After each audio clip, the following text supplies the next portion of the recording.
අපං කතාව නංගිලා මල්ලිලා නැන්දලා මාමලා අයියලා අක්කලා තරුණ කාලේ පොඩි කාලේ අපේ කාලේ ජීවිත කතාව මේක යපේ රාලේ මරණයට වෙලාව නෑ කලව නෑට ගැහුවම යනම වෙලාව ආයෙ තරවිලි නෑ යනකොට ඇඩිලි බොරු මාරයා තමයි මරු බුලට ඇදගෙන යනවා හිරු පෙනෙන්නේ නෑ මුළු ලෝකෙම දකින්නේ නෑ ළඟ හිටපු උන්නුත් නෑ අඩි 6ක වල විතරයි පෙනෙන්නේ දකින්නේ අදුර විතරයි නෑ එලියක් දකින්නේ කරපම් පිනක් දහමක්යි වටින්නේ ඒකයි වටින්නේ ඒකයි වටින්නේ යංගි මල්ලි කාලේ කන්නේ බනද ගෙට ලොල්වි මරණය නියතයි හිතපන් මල්ලි කරපම් හොඳ විතරක් ධර්මෙන් මල්ලි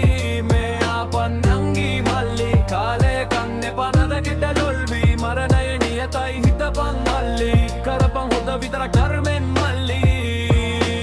පවෙන් වැසුණු ලෝකේ ඉන්න උනේ හද ශෝකේ හොඳ විතරයි යා ලෝකේ කරවන්නේ මිනිවල නෑ වෙන කිසිවක් මේ ලෝකේ පවෙ මිදියම් පිළිදහම කරපම් මරණේ නෙඟවීමක් නෑ එට නෑ වයස් බෙදයක් හිතපන් හැම මොහොත ගානේ මරණය නියතයි ඒක සත්‍යයක් නෑ ගැලවීමක් ඒකටත් පොදුයි පතපන් ලැබෙන්න හොඳ මරණයක් කරන පාන රටද විදවන්න වේවි ලොදිය වතුර ගිල ගන්න වේවි කටු ගස් උඩ ඇන්න ගන්න වේවි පොඩ්ඩක් හිතපන් උඹ විදවන්න වේවි විද ගන්න වේවි පින් කරපු උන්ට ස්වර්ගය නියතයි සැනසීම සතුට දේව කරුණාව නියතයි ලෝකේ නැති වුණු සියලු සැප මෙහි ලැබෙනවා සත්තයි දුකක් නෑ ලැබෙන්නේ සතුටම පමණයි